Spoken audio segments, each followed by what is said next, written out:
to get everybody on board, as I say, we discussed at staff meetings, and we identified staff that we felt would be good to take it forward. Once I knew we had the staff on board and we'd seen that enthusiasm for it, they attended the events to get the knowledge and the tools to take it forward. The residents that were identified by the staff had spoke to using the questionnaire as prompt to find out what their goals were, but were they interested in the first place? Did they have goals? And the staff, knowing the residents really well, were right that there were goals there. I was really pleased to hear that they had got the residents that were able to sign their goals. They had acknowledged that was their goals, and that it was a conversation that they'd had, and they really took ownership of, this is what I'm doing, this is my plan, and they had signed off, so it was good to have that.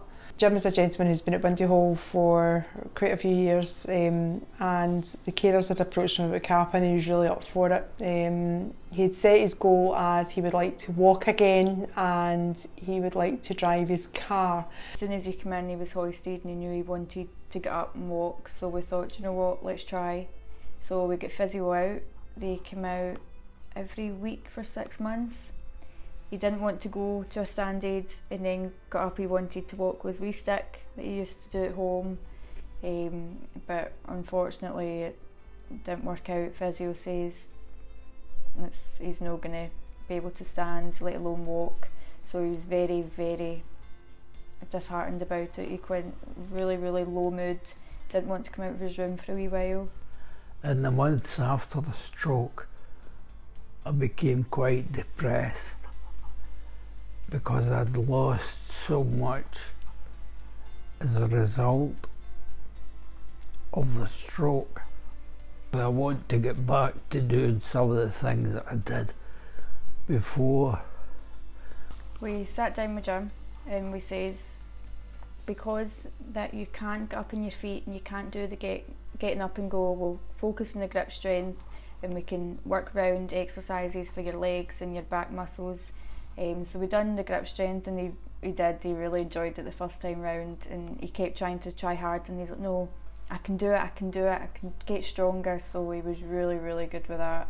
So again, that's how we're using the stress ball so that he can build his strength up, and he's been doing really well. He's been reaching for his glass of juice or his napkin, or say it's fish and chips, he'll reach for his vinegar and his tomato sauce. We've introduced a weekly strength and balance class within Windyhall that Jim comes along to each week. Initially with Jim, he was perhaps reluctant to come and join in the classes, but when he does come, you can see even during the half-an-hour session that he is brighter, he engages more, and he is always willing to try the exercises. He will participate and join in, and with the exercises being tailored, he will give every exercise a good go.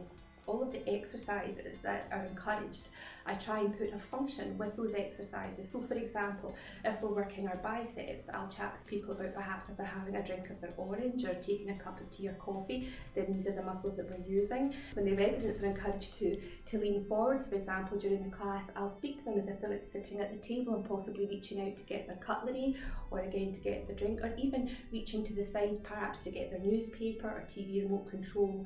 So with the exercises, each strengthening exercise, although we're doing it structured within the class, what we're trying to do is start to plant the seeds for the staff and the relatives and the residents, that whenever they are going about, they're just every day within the home, that they are remembering the exercise and thinking, well, that's right, that will translate into stirring my tea or lifting my arms up to put my cardigan on, or maybe even going to clean my teeth.